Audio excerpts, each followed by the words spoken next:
Por tu tío, por la duda. Se dice que el seguro no es pobre. Mejor prevenir que curar. Es una maravillosa anécdota.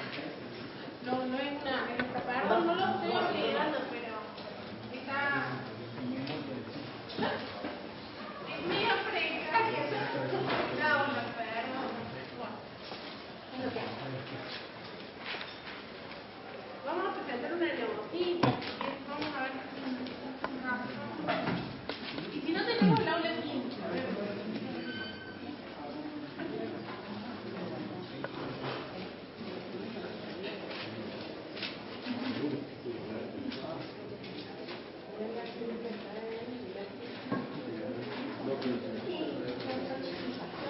Sí, es muy chiquita, es una plebea.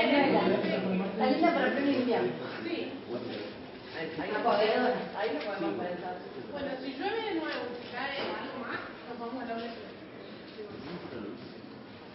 Voy a cerrar acá para ver si me escucho mejor el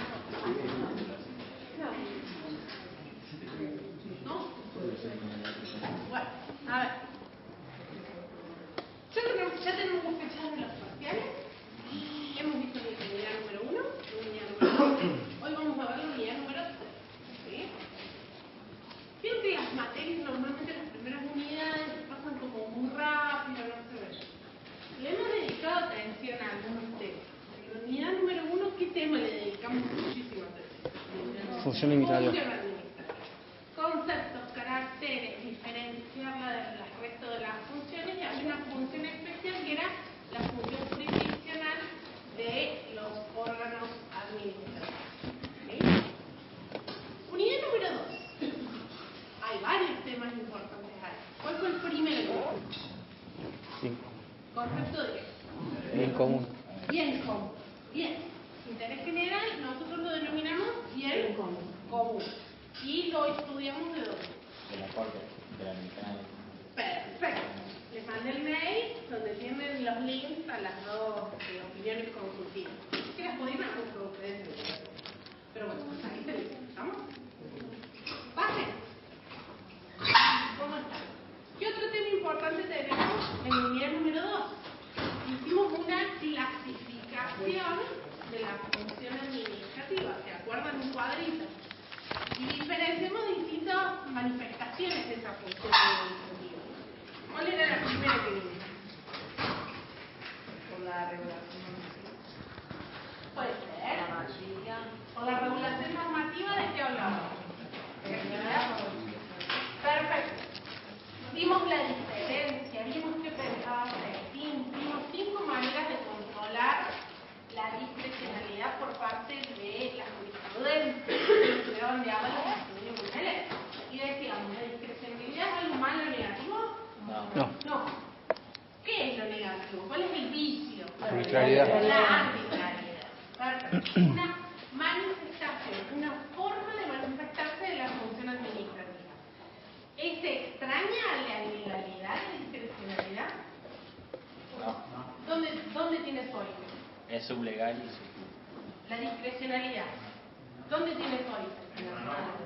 En la propia norma. Es el propio legislador el que le ha dicho al funcionario: esto es reglado, hay una única solución, o esto es discrecional y en la concepción tradicional, donde hay varias soluciones igualmente válidas para el derecho y el funcionario interviene creativamente y elige una de ellas. Entonces, crea orden jurídico para ese caso en particular. ¿Cómo se llamaba eso? Oportunidad, mérito y conveniencia. ¿Cómo se llamaba eso? Zona de reserva. La solución para este caso. ¿Y el juez podía controlar esa zona de reserva? Sí. No. Sí, no podía sustituir a la administración en esa zona de reserva. Podía revisarlo, pero no sustituir en la decisión. A ver, ¿qué dijimos? Y ahí había como las dos grandes opiniones. ¿Se puede revisar absolutamente todo lo que hace la administración constantemente? Se puede revisar si lo hizo de acuerdo a la norma. Perfecto. Revisábamos los aspectos, 5 aspectos, ¿se acuerdan? Y el primero de ellos, ¿cuál eran? Los aspectos reglados. Porque había acto que es totalmente discrecional. No. Toda manifestación, todo acto va a tener partes, segmentos reglados y otros discrecionales. ¿Estamos? Siempre hay forma de controlar, pero un juez no puede sustituir. No le puede decir, oye, usted debería haber hecho más hospitales y no tantas rutas. No le podría haber dicho, no, usted no puede tener una política de disminución del Estado. Estaban las bases políticas de lo que hicimos. Sí puede controlar que eso se haga conforme la ley, conforme el orden jurídico. ¿Vamos? ¿Ustedes comprenden? Sí, claro. Ok. ¿Qué otras manifestaciones? Por la organización. Ajá. Y por la organización. ¿Y por la organización de qué habla? ¿De acuerdo? Por la organización y podríamos ver el plazo. Perfecto. ¿Sí? Pero ya algunos términos conocíamos: centralizada, descentralizada, concentrada, desconcentrada. Y el último tipo de clasificación que vimos, ¿cuál es? Y ahí que vimos, la primera, ¿cuál era? Activa. Activa. ¿Qué eran? Los hechos y actos, jurídicos y no jurídicos. ¿Vamos? Volvemos a Código Civil Comercial, privado 1, ¿qué significa que tenga efectos jurídicos directos? Y hablamos de los efectos jurídicos hacia afuera de la administración y hacia adentro de la administración, que son todos importantes. Los efectos hacia adentro de la administración constituían la administración ¿cómo se llamaba? Los que tienen efecto hacia adentro, no hacia afuera. Administración común. Consultiva, ¿no? Consultiva, perfecto. ¿Sí? Ejemplos de administración consultiva. Por nivel. Dictámenes, ¿se acuerdan? Informes, estudios, proyectos, hablamos de los dictámenes. Y dentro de los dictámenes, los que nos interesaban, los dictámenes jurídicos. No les mandes la circular 1 de Fiscalía de Estado. Está bueno, no les mandes el link para bajar los dictámenes. No, esto en el mail no sale. Es verdad, no me entraba el texto. Se los voy a mandar esta noche. ¿Sí? Porque me quedo pendiente. Hola, ¿cómo estás? Bueno, vimos la activa, vimos la consultiva, vimos la de control y la jurisdiccional, que nos remitía a la unidad número 1. La jurisdiccional vimos 3 fallos. A ver, ¿qué fallos eran? 2 del corte y 1 del TCJ. De hecho, Almirón y... Ángel Estrada, Fernández Arias y Sech en el TCJ. ¿Vamos? Ángel Estrada, Fernández Arias, Sech en el bueno, más o menos, ¿sí? Con esto iniciamos la unidad número 3. Derecho administrativo. Nosotros ya hemos dado algunas pistas. Vimos lo de Balin, que hablaba del derecho administrativo y la función del derecho administrativo. Ahora vamos a profundizar un poquito más qué entendemos por derecho administrativo, cuál es el objeto del derecho administrativo, sus vínculos con otras materias. Y vamos a ver un tema muy relevante, que es el tema de las fuentes, que está vinculado con los 3 videos que les mandé. ¿Son de vista obligatoria? No. Sí, pero el que lo necesita podría leer. Tienen todos, los 3 tienen el subtítulo en la traducción. Lo bajan, lo pueden bajar. ¿Cuál es el tema? Son temas básicos. Ustedes ven que los videos estaban ordenados por fecha. Tenían, creo que del 2010 al 2022. ¿Sí? Y hace referencia a un paradigma del derecho administrativo, una forma de abordar el derecho. Y son todos representantes del derecho administrativo que están hablando sobre las fuentes. En especial el segundo video, que es el de Alvin, está en del aula visual. ¿Sí? Siempre lo damos, pero los otros 2 también son relevantes porque abordan el tema de los principios y el tema del Estado constitucional. El último administrativista que editó un libro sobre los principios y el Estado constitucional es el administrativista que tienen hablando en el tercer video, que es Castañeda. Profesor, de Castañeda no lo pude abrir ahí, después busqué y encontré una charla muy parecida, calculo, el mismo conferencista con la Universidad de Lomas de Zamora, hablando del principalismo y todo, o sea que bueno. Es cuando presenta el libro, así que estuvo hablando. Pero puede ser, porque el sistema no te deja poner Los otros dos estaban bien, pero ese no, por lo menos yo que soy medio... Bueno, pero ahí les puse la universidad, el nombre de la universidad, si lo buscan en YouTube está. Sí, eran de Valparaíso, pero no. En la página de la universidad está, porque Bueno, lo bien. pueden buscar y creo que tiene título, no, es que no tenía título, pero bueno, como un caso. Son interesantes y son temas que ustedes deberían haber visto en introducción al derecho. ¿Sí? Si no lo vieron o no les suena, o no saben lo que es un principio, no saben presentar una ley, una regla, no saben qué es argumentar, no sabemos qué es el Estado constitucional de derecho, repasemos o escuchemos. ¿Sí? ¿Va al parcial? ¿Lo vamos a tomar así? No. El tema es que les va a servir para todas las materias. Porque si no sabemos esto, no vamos a entender las fuentes de todas las materias y en especial de las ramas del derecho público. ¿Sí? Bueno, derecho administrativo. ¿Sí? Tradicionalmente, el derecho público se distingue del derecho privado. Derecho público tradicionalmente, ¿qué era? Penal, tributario, fiscal, constitucional. Y el derecho privado era entendido como el derecho civil, obligaciones, contratos, sucesiones, familia, derecho comercial, laboral. ¿Sí? En el derecho público, ¿qué estudiaba? Las relaciones jurídicas, no ya entre particulares, basadas en un interés individual, sino entre quién. Y esto es una primera aproximación. Entre el Estado y los particulares, o entre órganos y entes del Estado. ¿Vamos? Después lo vamos a completar esta. Pero en principio vamos a decir eso. Estado y particulares, órganos y entes en relación con el Estado. Y la finalidad es una finalidad privada, de lucro, o una finalidad de pública. ¿De qué? De bien común. Unidad número 2. ¿Sí? Esto nos lleva a la gran diferencia entre los derechos privados y públicos, y es que en el derecho público los sujetos se vinculan en base a relaciones de subordinación, mientras que en el derecho privado tenemos vínculos de coordinación. ¿Subordinación qué significa? Que el Estado tiene que poder, unidad número 1, división, el poder es uno solo, se divide en 3 órganos que ejercen funciones. ¿Sí? El Estado tiene poder y articulación con el Estado. Ese poder nosotros lo vamos a llamar régimen de exorbitancia. Tiene poder, competencia, jurisdicción, facultades que exceden a la del vínculo de coordinación entre los privados. Y eso lo van a ver en todas las figuras que estamos viendo. ¿Puede repetir la palabra Exorbitancia, régimen de exorbitancia. Y lo vamos tirando y después lo vamos a definir, la clase viene, pero porque lo van a ver en los manuales. Habla del Estado. Sí, el video de Balvin es necesario para cerrar, porque nos ayuda en la unidad número 3 y algo de la unidad número 4, e incluso habla del reglamento. Sí. Habla de los DNU. ¿Sí? Bueno, a ver, ahora bien, en el derecho privado hablábamos de subordinación. ¿Qué significa eso? Que los sujetos están en una posición de igualdad. ¿No?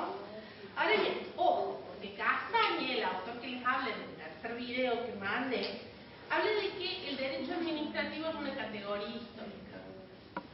Entonces, ¿qué nos plantea?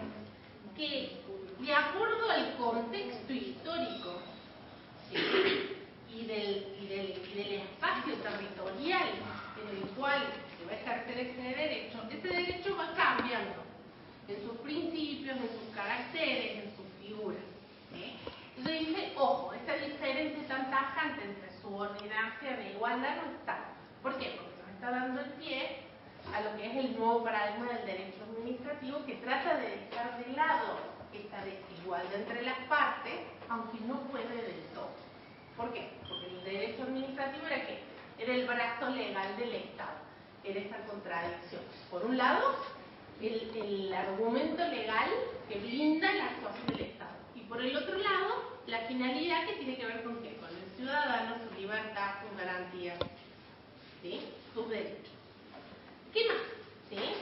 El derecho administrativo, ya lo hemos dicho, no es una ciencia acabadamente formada, está en formación, ¿sí?, tanto sus normas positivas como sus principios están en constante constante evolución, y esto trae como consecuencia de que existan elaboraciones jurisprudenciales y doctrinarias que son contradictorias.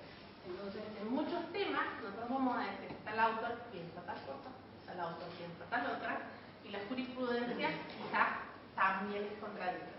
Esto lo vamos a ver mucho que servicios públicos y contratos administrativos. Siendo que la función administrativa siempre está en el presente, yo creo que nunca va a ser una cuestión acabada, porque siempre va a estar modificándose. Este es un tipo de razonamiento interesantísimo y que ustedes deben hacer, es un razonamiento crítico. En su naturaleza el derecho administrativo no debería estar acá, porque es el derecho que tiene mayor contacto con el ciudadano. Cambia nuestra forma de relacionarnos, cambia nuestra forma de viajar. ¿Quién se tomó un Uber? Bueno, ¿está regulado? No. Apa. ¿Y esa regulación de qué es? De derecho administrativo. En su caso, que lo viene. ¿Debe estar regulado? Sí o no. Si debe estar regulado, ¿qué tipo de regulación? Es de derecho administrativo. Ahora bien, ¿qué características va a tener? La realidad sobrepasa la norma. Entonces los estados tienen que dar respuesta, ¿sí? O deberían. Las motos que nos llevan y traen cosas rápido. ¿Está regulado? Sí, no, ¿qué dice la jurisprudencia? ¿Sí? Los monotributistas en la administración pública. ¿Puede haber monotributistas en la administración pública? ¿Sí o no? Puede hacer huelgas, que esto ya no pasa. Los servicios policiales, la policía, ¿puede hacer huelgas? Sí, no. ¿Sí? Era un tema que estaba ahí gris hasta que se dio vuelta. ¿Vamos? Y se tuvieron que tomar decisiones y hubo fallos. ¿Puede cambiar ese criterio que se toma en este momento? Y sí, claro. ¿Estamos? Sí. A ver, ¿qué más? Históricamente, en la etapa de las monarquías absolutas, el derecho administrativo tenía una única premisa, que era el derecho ilimitado a administrar del monarca. El monarca tenía un derecho ilimitado a administrar. ¿De dónde le venía el poder? De Dios. Perfecto. ¿Okay? Ahí ya teníamos un derecho administrativo. Pero el derecho administrativo, ¿qué hacía? Blindaba el poder de la monarquía. ¿Estamos? Ahora bien, en esta etapa no se le reconoce ningún derecho al individuo. El individuo era un objeto del poder estatal, ¿sí? Y el sujeto no se relacionaba con el individuo, sino que el monarca tomaba decisiones y el individuo aceptaba. ¿Sí? Esto es lo que se denomina en el derecho administrativo estado de policía. Ahora bien, con la Revolución Francesa, la Declaración de los Derechos del Hombre, el constitucionalismo, a fines del siglo XVIII se da un cambio en el vínculo entre el Estado y los habitantes. ¿Sí? Ya no se va a decir que el Estado puede hacer lo que se le plazca y que ninguna ley lo obliga, sino que se reconocen una serie de derechos inalienables del individuo. Y desde el siglo XVIII hasta ahora se ha ido profundizando ese vínculo con el Estado. ¿Sí? Y se ha ido profundizando el elemento teleológico del Estado, que es el individuo, su libertad, sus derechos, sus gracias. Hoy, ¿de acuerdo a lo que yo les decía? Pasamos de hablar de administrado, que nos da la sensación de objeto, el Estado decide, la persona recibe, hablamos de ciudadano. La última reforma de la ley de procedimiento en Córdoba habla de persona.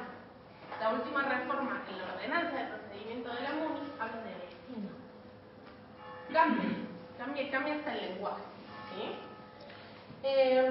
Ahora bien, esto que pasó, ¿sí? Se fue profundizando, pero hace referencia a las luchas contra el poder que se ejerce abusivamente por parte del Estado.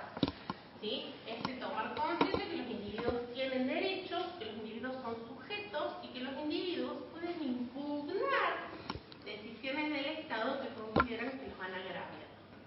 ¿Vamos? En base a eso, sí, Gordillo, uno de los autores que mencionamos en las primeras clases, nos dice tres cosas que el derecho administrativo no es.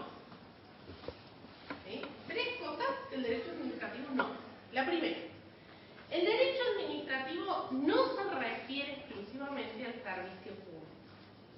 ¿Por qué? La noción de servicio público es del derecho francés y el derecho francés administrativo se construye alrededor de este concepto. En nuestro país no es así.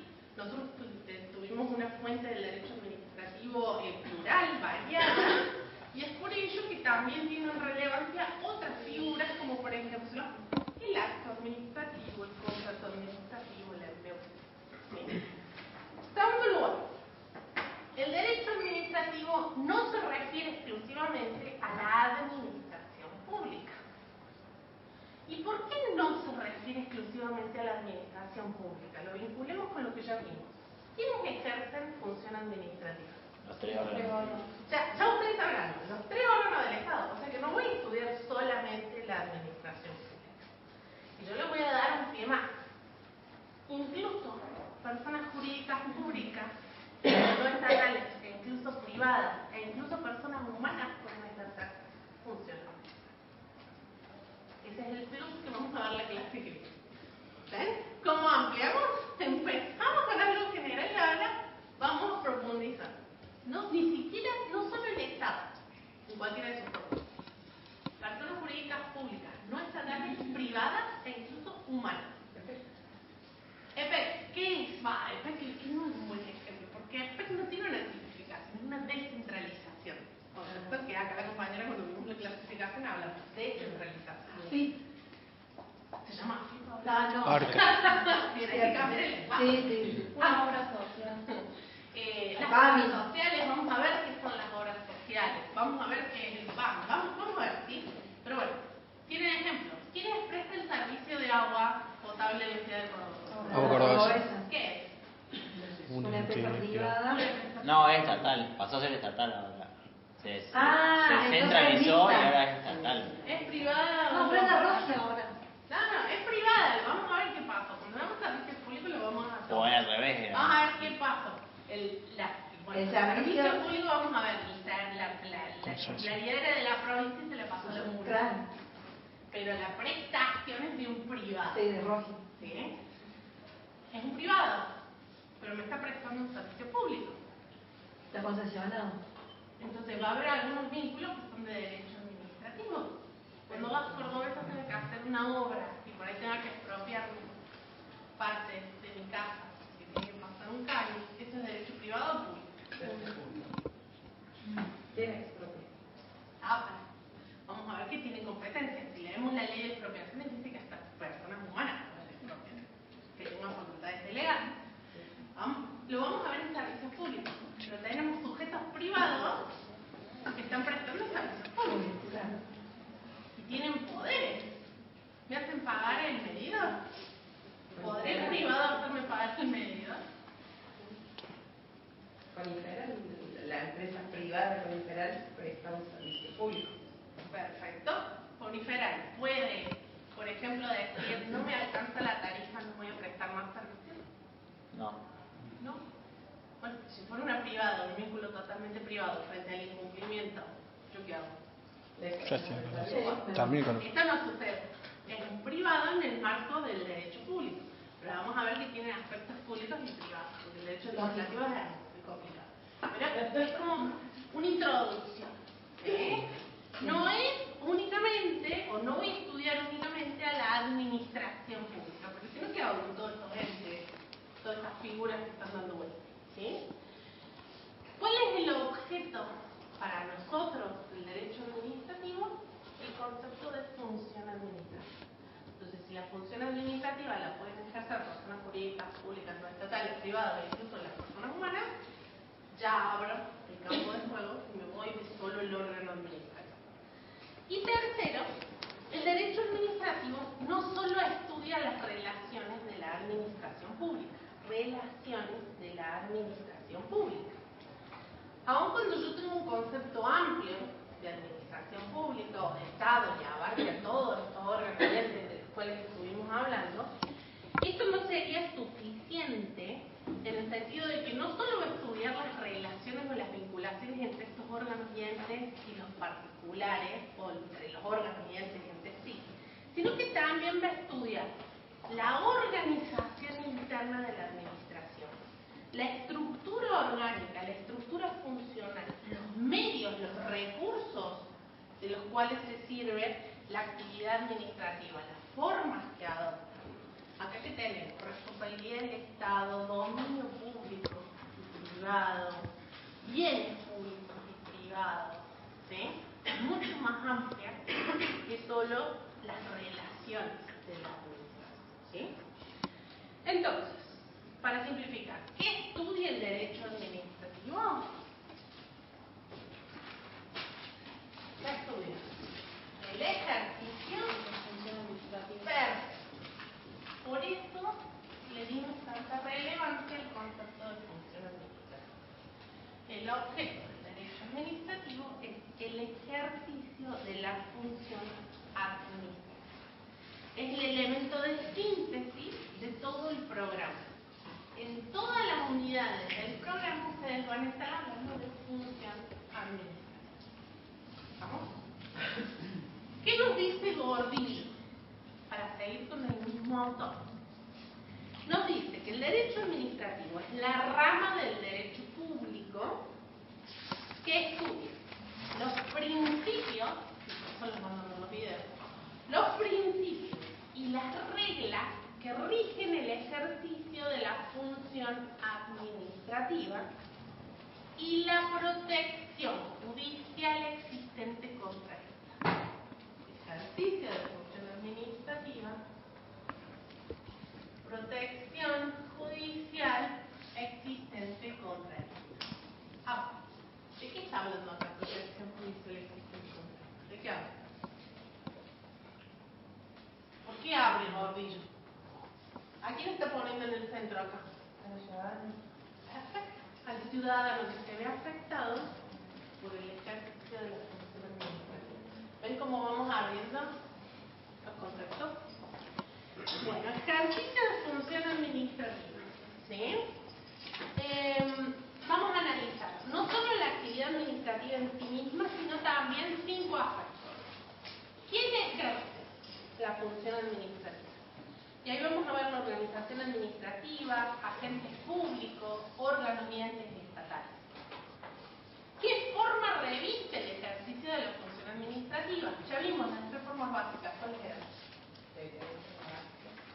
Era acto administrativo, el decreto es una forma de acto, perfecto. ¿Qué más? Contrato. Listo. Contrato y Dictamen. regla. Acuérdense de la clasificación. Efecto. Eran unilaterales o bilaterales. El bilateral lo vio el contrato y el unilateral lo diferenciábamos en Acto y reglamento.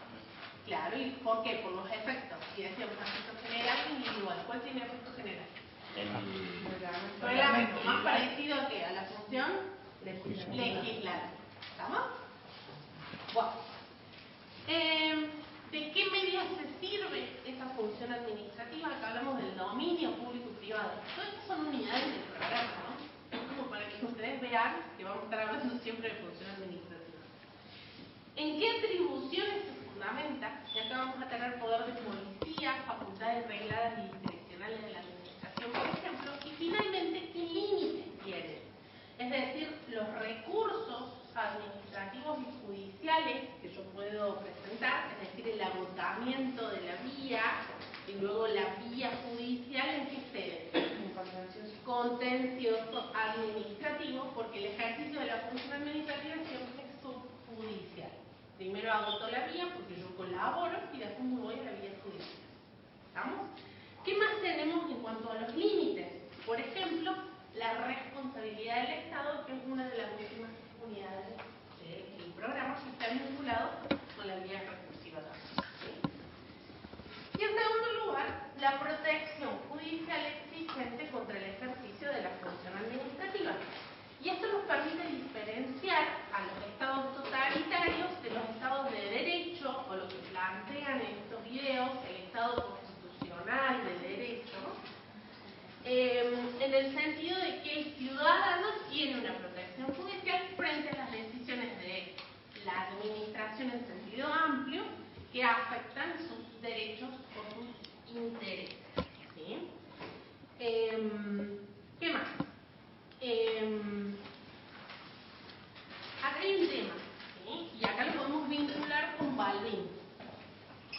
lo que tenemos que tratar de buscar en un derecho administrativo constitucionalizado es la búsqueda constante de un equilibrio razonable.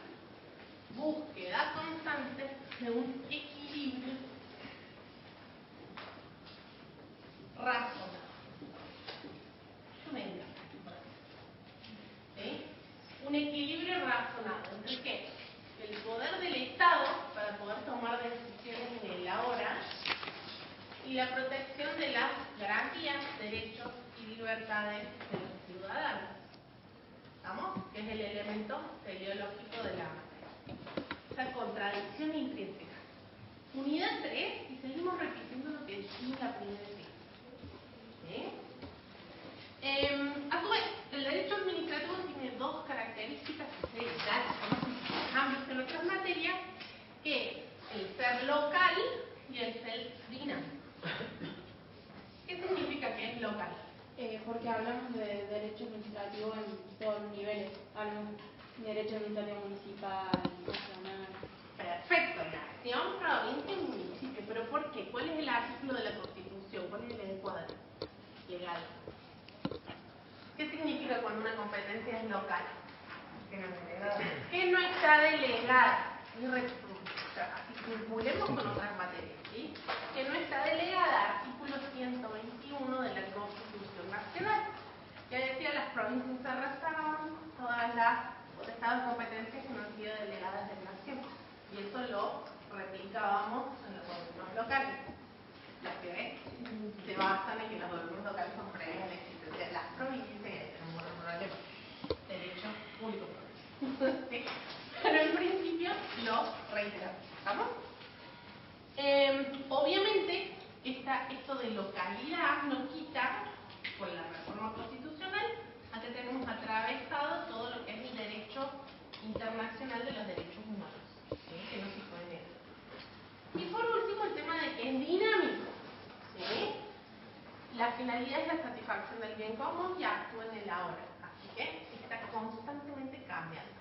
¿Sí? Y es por eso que la discrecionalidad nos ayuda a que el derecho administrativo pueda cumplir su función y es algo positivo. Porque si no, no podría dar respuesta al bien ahora. Siguiendo el programa. El programa les habla de las vinculaciones del derecho administrativo con otras ramas del derecho. La primera vinculación, la más relevante, que ustedes la van a ver en los videos, es con el derecho constitucional, obviamente. En los videos, el primero empieza ya con una frase. Y le dice, el derecho administrativo es el derecho constitucional concretizado. ¿Lo han escuchado? Sí. Bueno, un autor alemán se reitera constantemente. ¿Sí? Habla de la vinculación existente entre el derecho administrativo y el constitucional. Castaña decía, el derecho administrativo es el derecho constitucional con patas, suele decir cuando habla. Otros autores hablan de un edificio, donde el derecho constitucional son las vigas y los cimientos, el derecho administrativo son todos los servicios del edificio, y después tenés el derecho civil, que son las paredes, van haciendo como una cuestión así, ¿no? En los videos, los tres hablan de eso. Derecho constitucional, ¿qué hace? Organiza el Estado, determina la estructura del Estado, determina las funciones de los órganos superiores del Estado, los derechos, deberes y garantías de los ciudadanos de este país. ¿Sí? Entonces, el derecho administrativo tiene que amoldar todas sus instituciones, todas las figuras que vamos a ver a lo largo del programa, a estos parámetros constitucionales. Obviamente, a partir de la reforma del 94, el derecho administrativo es mucho más participativo y democrático. Bien, esto lo vamos a ver con la vinculación con el derecho internacional público. ¿Sí? Los tratados internacionales de derechos humanos nos traen principios generales. Ustedes no van a ver que en la ley de procedimiento tengan consagrado el principio pro hominem. Pero está. ¿Y es vinculante? Totalmente. Pero para eso sí tenemos que tener en claro que es un principio, cómo aplica, cómo funciona, cuál es la diferencia de un principio y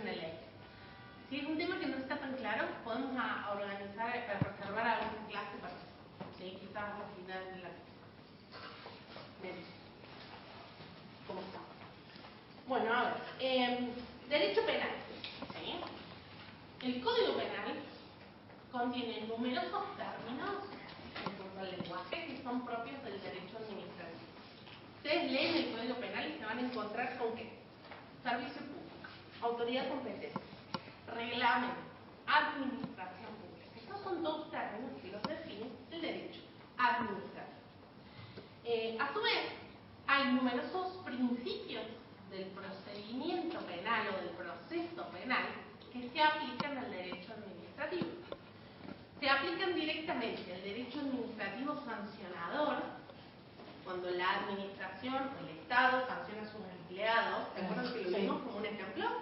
Sí. Y ahí que tenemos el derecho de defensa, el derecho de ser oído, ¿sí? Aplica directamente la norma procesal penal. También aplica en materia de contravenciones, ¿sí? Todo lo que son las multas de tránsito y todas contravenciones del derecho municipal, es derecho administrativo municipal. Y todo lo que tiene que ver con infracciones tributarias. En estos tres puntos vamos a ver que hay una vinculación estrechísima con el derecho administrativo. Lo vamos a volver a abordar esto cuando hablemos de poder de policía, porque vamos a ver la diferencia entre un delito y una contravención, y a su vez también en lo que es dominio público, donde también vamos a ver algunas cuestiones. Empleo público, lo que es el procedimiento sancionador disciplinario, lo van a ver en procesal administrativo, tienen una unidad. Sí. Porque queríamos estar algo, no tiene nada que ver con, por ejemplo, unas penas accesorias como las inhabilitaciones. Perfecto, sí, tal cual, también. ¿Pero por qué? O sea, si el Código Penal, en este punto de que les está hablando de los funcionarios públicos, por ejemplo, para vos definir qué es un funcionario público, no tenés que ir al derecho administrativo. Y una sanción propia, que la vamos a ver en el poder de policía del derecho administrativo, es una inhabilitación. Perfecto. Todo lo que es derecho disciplinario sería administrativo, derecho administrativo. Hablamos de derecho disciplinario en el marco de un vínculo de empleo público. Claro. Ojo, ¿no? O sea, pero dentro de los órganos, por ejemplo, el legislativo. Sí, ¿por qué? Leamos el artículo de Comadira de Función Administrativa, lo pone como un ejemplo. Todo lo que son los reglamentos de ingreso del personal, el fin del vínculo o toda la vinculación laboral es todo derecho administrativo. Ahora bien, si ustedes litigan, ahí van a tener un problema con los laborales. ¿Sí? El empleo público es un nicho muy específico. Y si ustedes hacen laboral y no tienen en claro derecho público o derecho administrativo, los principios son totalmente diferentes. ¿Sí? En Córdoba, hago una pausa, porque este tema me encanta, después lo vamos a ver en el empleo público, pero en Córdoba hay un principio de acceso a la jurisdicción. ¿Qué significa esto? Que yo debería, como abogado, ahora debería poder diferenciar cuando un vínculo va a sede contencioso administrativo y cuando va a sede laboral. Pero como hay un principio de acceso a la jurisdicción, las cámaras laborales y las contenciosas administrativas suelen ser más laxas y dejan tramitar los reclamos en cualquiera de ellas. Pero hay ciertas reglas, vamos a decir algunas en procesal administrativo, ustedes las van a profundizar, pero por ejemplo, un empleado regido por el régimen general del empleo público, ley 7233 en Córdoba, ¿dónde va? A sede contencioso administrativo, no hay duda. ¿Cuándo empiezan a haber dudas? Con los convenios colectivos de trabajo. Que en sede administrativa ustedes pueden tener empleo público regido por un convenio colectivo. Y ahí se empiezan a dar las dudas. Y en Córdoba se han tomado decisiones. Por ejemplo, los que tienen convenio colectivo, ¿dónde van? A sede laboral. Pero si alguno fuera a sede contencioso administrativo y los jueces ven que está por vencer algún plazo, qué sé yo, le dan curso. Porque la idea es que la persona tenga la posibilidad de ejercer sus derechos, porque el ejercicio de la función administrativa es subjudicial. Perdón, se te corta. No, sí, a mí me queda más, entendía más con respecto, no sé, por ejemplo, lo que es el Poder Policial, que tiene facultades de una superintendencia. Ajá. Pero, por ejemplo, en el rol del Poder Legislativo, a mí me quedó algo de una clase anterior que quedó con respecto a lo que es la sanción a sus legisladores. Ah, bien. En ese caso, ¿sería administrativo? Bueno, ahí hay un tema que divide ¿sí? Cuando hay tratados de derecho administrativo que van viendo la responsabilidad del Estado en los tres órganos del Estado, y hay un tema ahí medio gris. Las sanciones a los legisladores, algunas son cuestiones de gobierno, políticas, y otras son de derecho administrativo. Por eso. ¿Pero por qué? Porque el legislador, ¿cómo llega al ejercicio de su función? Por voto. Es electivo. Y si vos te vas al régimen de derecho administrativo, dice que no aplican los cargos electivos. ¿Ves? Entonces, ¿a dónde hay que ir primero? A la norma. Ver qué dice. Pero sí hay algunas sanciones que son administrativas. Cuando un legislador, por ejemplo, interrumpe constantemente a los otros legisladores, eso está previsto en el reglamento, como es administrativo. ¿Ven la diferencia? Cuando un legislador no se presenta a ninguna reunión de comisión en la cual está designado y no justifica, es una ausencia injustificada, entonces puede tener sanciones administrativas. ¿Vamos? Es el derecho administrativo, gris, confuso, les encanta. Pero sí, es una muy buena pregunta. Vamos a ver, en empleo público vamos a tomar algún ejemplo. Yo me voy a poner a ver algún ejemplo, algún fallo o algo, y lo traemos. Sí. Bueno, a ver, ¿qué más? En materia de derecho penal, hay dos temas muy interesantes. El compliance. ¿Lo conocen, no? ¿O no? Nada. Amigos. Bueno, esta es como súper interesante, debe tener hace unos 10, 12 años que viene hablando de esto. Es el compliance en el sector público, son políticas de cumplimiento de una organización. Tratan de hacer prevención de las consecuencias que se pueden dar por el incumplimiento de las normas. Y acá hay todo un debate. Las normas hay que cumplirlas. Entonces, como que hay todo un régimen para prevenir las consecuencias de incumplir la norma. Es raro, ¿sí? Pero bueno, hay todo un debate en derecho público, pero el compliance se utiliza, por ejemplo, en materia de contratación estatal en Nación, hará 7 años, que es obligatorio un informe de compliance. ¿Sí? Y es interesante, o sea, las empresas para poder ofertar en Nación, en procedimientos de contratación, tienen que tener informes de compliance, por ejemplo. Otro tema interesante es la responsabilidad penal de las personas jurídicas, vinculando entre el derecho administrativo y el derecho penal. La ley de responsabilidad penal de las personas jurídicas, que es la ley 27401, habla de que abarca a toda persona jurídica privada con o sin participación estatal. Y acá este tema, hay muchísimas SA con participación estatal total o en parte. Es más, el último DNU, el DNU de mi ley del 73, que dice que quería que todos estos entes en los cuales el Estado Nacional participaba tomaran la forma de SA. ¿Sí? Le bajó línea, le dijo basta, porque había una pluralidad de figuras con las cuales el Estado intervenía en la economía. Son sociedades privadas, pero con participación estatal. Y cuando ya tienen participación estatal, el que representa esas acciones es un funcionario público. Ya empezamos a tener un problema. Si hay plata estatal, ¿quién interviene? ¿Quién audita? Auditoría General de la Nación, ya lo vimos, órgano de control. ¿Sí? Y empezás a ver, tiene una pata en el derecho privado que es del público. Se tomó una decisión. ¿Se podría haber controlado judicialmente esa decisión?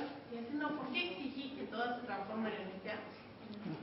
¿Un juez podría haberlo controlado? No. Una solución que tomó el gobierno. No se puede controlar. Y vinculémoslo, estos son ejemplos, ¿sí? Pueden ser preguntas muy parciales. Y que no les pregunto, che, ¿qué pensamos? ¿Qué piensan ustedes? Y ustedes me escriben algo. ¿Sí? No quiero que suene político. Ajá. Pero siento que es un decreto de necesidad y urgencia. Bueno, otro tema. Ahora se entiende a dónde iba. No, pero es como poner ejemplo. ¿Sí? Después tenemos los DNU, que no es, yo ya les adelanto, ejercicio de DNU no es ejercicio de función administrativa. ¿Forma parte de esta materia? ¿Sí? Lo vamos a mencionar, porque obviamente no podemos Diario. pero no es ejercicio de función administrativa. Claro, porque ustedes dicen que un juez puede ir con... Ahí vamos a otra cosa. ¿Cómo se impugna un derecho constitucional y procesal sobre él? ¿Cómo? Y lo tienen que voltear en las cámaras. Pero si está aprobado por lo menos por una, bien, de la Cámara, ahí bien, está. también el órgano legislativo, pero yo me siento afectado por un derecho. ¿De judicial? Claro. ¿A voto vía administrativa? No, que No, el vía porque no judicial. es la función administrativa, voy a la vía judicial. ¿Y qué acción uso en la vía judicial? Amparo. Bueno, el amparo es como, no sé qué hacer y Abierto. me voy al amparo. No. ¿Cuál es la vía que debería usar? Garantía constitucional. Perfecto. Bien, ¿vamos? Y ahí nos vamos a ubicar. Es como ubicar, nada más. Bueno, pero ahí tienen ya dos términos. Perdón. No, que quería dar de ejemplo lo que pasa, por ejemplo, con Tamper, parecen Ramsa, o lo que pasa con EPEC, que le quieren transformar también en sociedad anónima. Perfecto. Bien, eso me gusta. Sabían que EPEC la quieren transformar en sociedad anónima. Todos sabemos. Deberíamos. Bueno, este puede ser un ejemplo para atraer, capaz que la clase que viene. Pues tareita para ustedes. ¿Qué es EPEC? Leyendo los diarios, tampoco nada. Tareita para los ustedes. ¿Qué figura tiene EPEC? ¿Cuál es su naturaleza jurídica?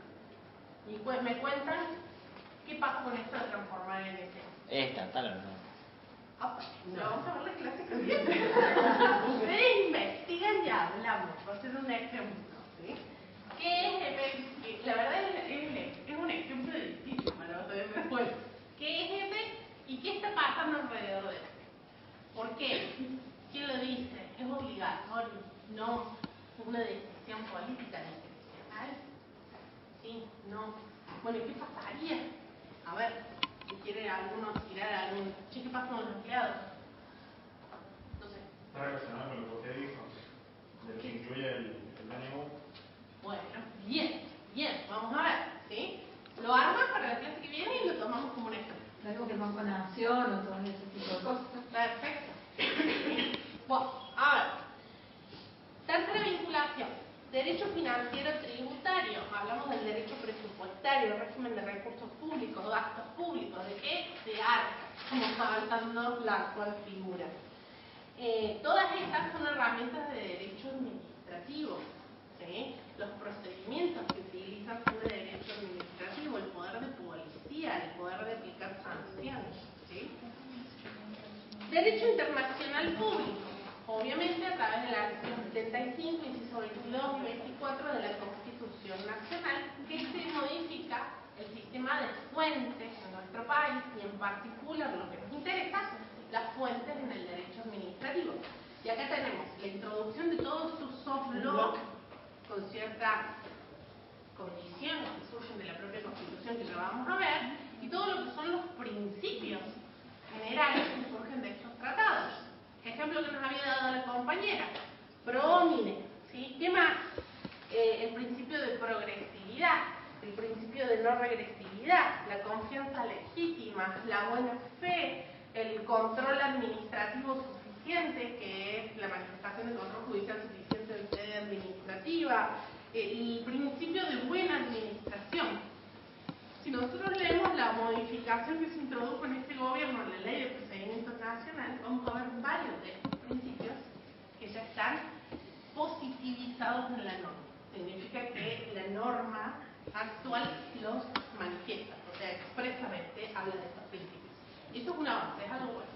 La modificación que se dio a la Ley de Procedimientos Nacional, en general, de acuerdo a todo administrativista, que ha sido positiva, era necesario el cambio a nivel nacional. En Córdoba la última modificación que tuvimos fue en el 2018 y también ha sido una ley muy buena, que es la ley 10618. Que también la vamos a mencionar, no se la sigan, pero para que sepan que estamos en un proceso de modernización de las leyes administrativas, que todas las leyes administrativas del país eran de la época de la dictadura. Entonces, algunas fueron derogadas y se han funcionado nuevamente en los últimos 10 años y otras han tenido mejoras interesantes e importantes. Ley 10.618. En Córdoba. Pero igual, ya después lo vamos a ver de nuevo. Cuando veamos acto, vamos a verlo así. Derecho procesal civil.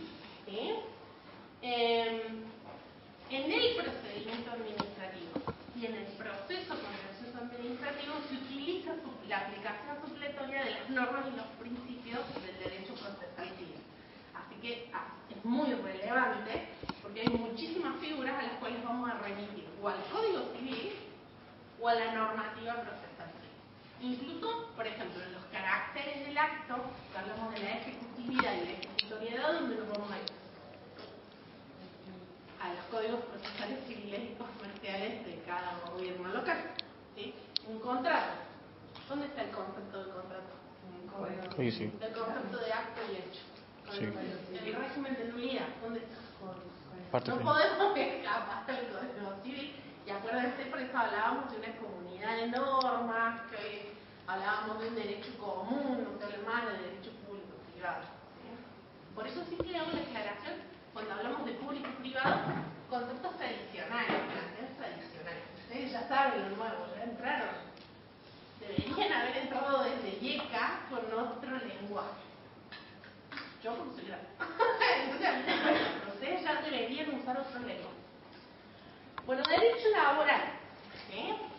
Esto lo vamos a ver cuando hablamos de empleo público, pero principalmente la injerencia del derecho laboral, ¿dónde están? Regímenes de empleo público que firman o suscriben convenios colectivos de trabajo. Muchísimo. ¿Sí?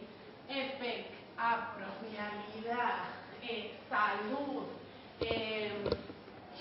muchísimo. Lo vamos a ver en empleo público. Hay muchísimos ejemplos de empleos públicos, vínculos de empleo público, pero regulados por convenio colectivo de trabajo.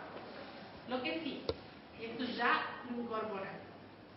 Si yo tenía un vínculo de estabilidad con la administración, estabilidad, no importa que no sepamos qué es, pero suena estabilidad, si después se suscribe un convenio colectivo de trabajo, nunca se puede afectar esa estabilidad, un derecho civil.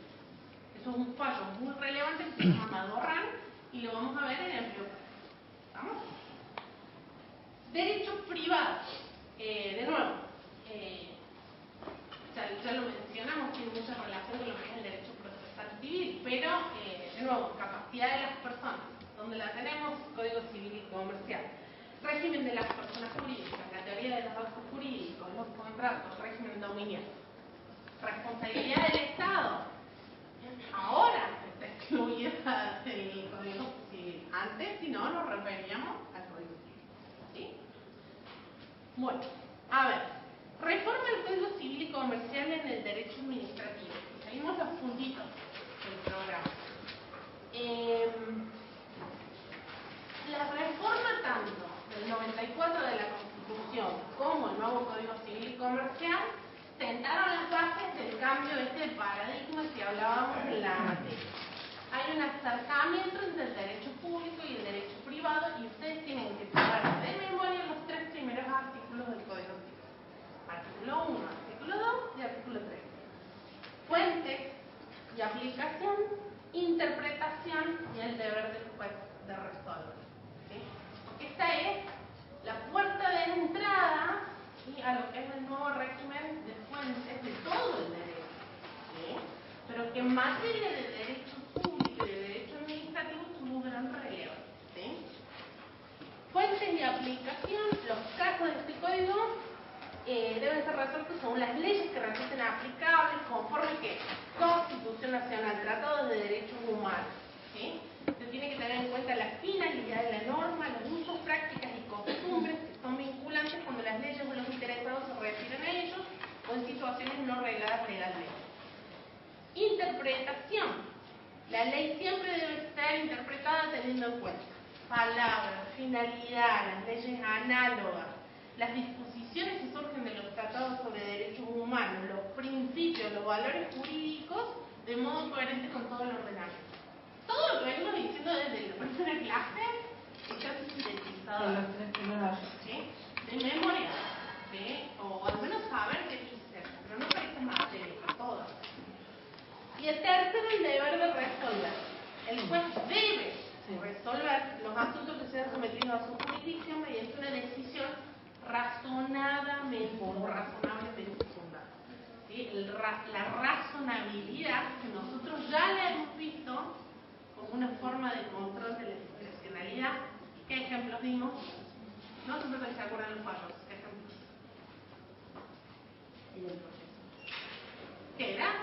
la altura, la vista. Ah, falla Almirón es de la vista, ¿no? ¿Cómo se llamaba? No importa los autos, no importa. Almirón. Sí, Almirón era uno, ¿sí? Pero vamos, Rojas, la razonabilidad. Y dimos unas 3 definiciones de razonabilidad. Dijimos que había una y había otras 2, y las 2 últimas acercaban mucho al análisis de oportunidad, mérito y conveniencia. ¿Sí? Hay que repasar esto. Pero bueno, la razonabilidad es importante. Bueno, como dijimos, estamos frente a ¿qué? Un cambio de paradigma.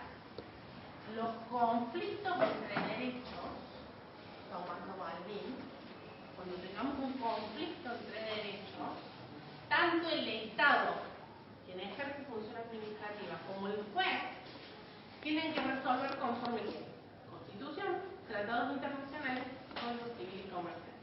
Entonces, se basta, no hay derechos públicos y privados. ¿Estamos? Bueno, en cuanto específicamente al régimen de fuentes, concepto de fuente, ¿sí? Es todo lo que contribuye o ha contribuido a crear un conjunto de reglas jurídicas, todo lo que contribuye o ha contribuido a crear un conjunto de reglas jurídicas aplicables dentro de un Estado en un momento determinado. Es decir, aquellos instrumentos que crean y forman parte del ordenamiento jurídico administrativo. Palabra que usa, orden jurídico administrativo. ¿De dónde surgía eso? De la Constitución provincial. ¿De acuerdo? Es importante tener un concepto de fuente. Y este concepto es súper amplio. Y habla de un Estado en un tiempo determinado. Porque estas fuentes cambian. ¿Sí? Ustedes me van a decir, ¿sí? El principio de prelación o de jerarquía normativa. ¿Cómo es? ¿De dónde surge? Constitucional, ¿de acuerdo? ¿Qué había? Si yo tengo que aplicar normas, ¿qué aplico primero? La Constitución con los tratados internacionales. Bien, ¿cómo se llama esto? El bloque. Bloque de constitucionalidad. ¿Se acuerdan? Tenían la pirámide y acá tenían el bloque de constitucionalidad. Nada, en cualquier lado, cheta. No, horror. El bloque de constitucionalidad. ¿Sí? ¿Qué teníamos? La Constitución Nacional más los tratados internacionales sobre derechos humanos con jerarquía constitucional en las condiciones de su vigencia y sin, ¿cómo sigue el caso? Sin derogar artículo alguno de la primera parte de la Constitución. También es memoria, ¿sí? Pero no es cualquier tratado, son esos tratados y con estas 2 condiciones. ¿Vamos? Debajo de esto, ¿qué vamos a tener? Los demás tratados internacionales, que son del 75, el 22 y 24. Luego vamos a tener las leyes, ¿sí? Las leyes incluyen las constituciones provinciales. Debajo de ello vamos a tener los reglamentos, y acá ya nos interesa a nosotros el bloque administrativo, ¿no? Los reglamentos, ¿sí? Y luego, ¿qué vamos a tener? Actos administrativos. Acuérdense, el acto está por debajo del reglamento, ¿sí? Actos administrativos, instrucciones y circulares administrativas, los dictámenes jurídicos, los contratos administrativos, los principios generales del derecho, la jurisprudencia y los precedentes administrativos. Todo eso hace el bloque de constitucionalidad de derecho administrativo. Ahora bien,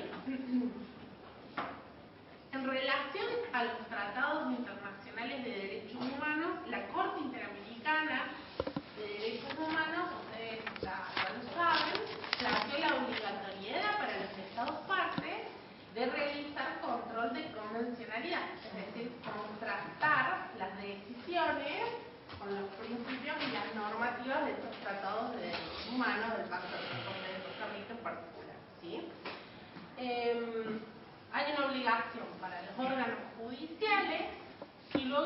obligación se amplió a través del fallo Hellman a toda autoridad pública. Toda autoridad pública. O sea, que en sede administrativa, el funcionario, cuando ejerce funciones administrativas, tiene que ejercer control de convencionalidad. Y este es un tema de tesis, es divino, es difícil, pero cuando ustedes, si ustedes forman parte de la administración pública y dictaminan, deberían razonar y ejercer control de convencionalidad. En sede administrativa, ¿se puede hacer control de constitucionalidad? No. ¿Sí? Pero esto tiene que ver con las características del control de constitucionalidad en nuestro sistema. ¿Cómo era ese control de constitucionalidad? Difuso. ¿Estamos? Pero eso ya lo tienen que tener de constitucional. O sea, ustedes nunca me van a poder decir, no, si un funcionario puede declarar la inconstitucionalidad de una norma, de un reglamento de sede administrativa. No. Se lo dicen eso a Sacín y estamos no. ¿Sí? No. Pero sí la convencionalidad. Pero sí la convencionalidad. Y hay que preguntar, muy bien, muchachos, a ver cómo se me Bien, vamos. Sí, control de convencionalidad. ¿Estamos? A ver, los fallos de la Corte Interamericana que hablan de esto por si no lo saben, trabajadores cesados del Congreso, ¿sí? Que es Aguado, Alfaro y otros contra Perú del año 2006, ¿sí? Este planteó que el control de convencionalidad es obligatorio para los órganos judiciales de los Estados partes, y luego el que plantea que cualquier órgano, cualquier autoridad pública tiene que ejercer autocontrol de convencionalidad es el fallo Hellman, ¿sí? Que es Hellman versus Uruguay. ¿Sí? Que este fallo es interesante, deberían haberlo visto en Constitucional, ¿tuvieron? ¿No? Hellman es del año 2010. Sí, 2010, 4 años.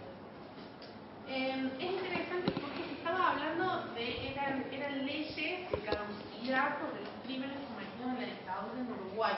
¿Sí? Y es interesante porque estas leyes habían recibido 2 veces la convalidación por la ciudadanía, que habían llevado adelante procesos de opinión popular y para convalidar o no las leyes, 2 veces.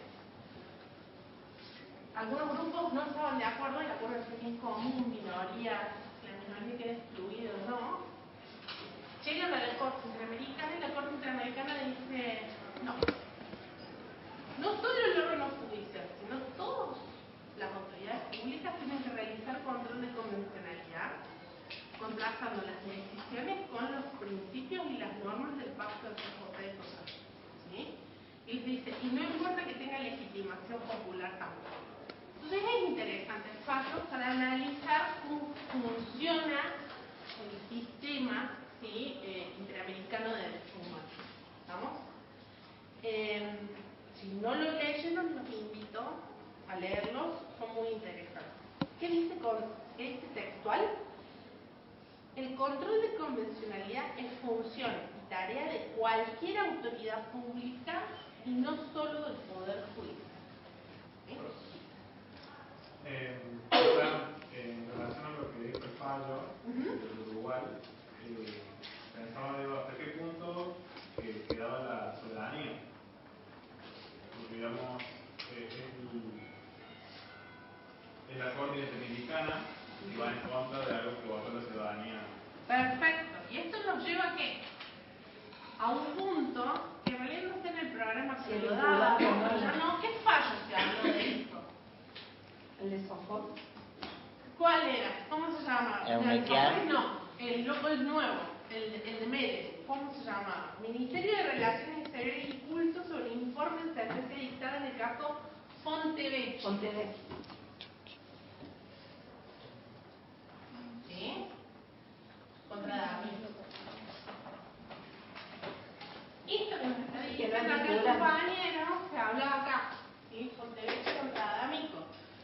Corte Interamericana era una tercera instancia que podía afectar decisiones que se habían tomado en cosas juzgadas.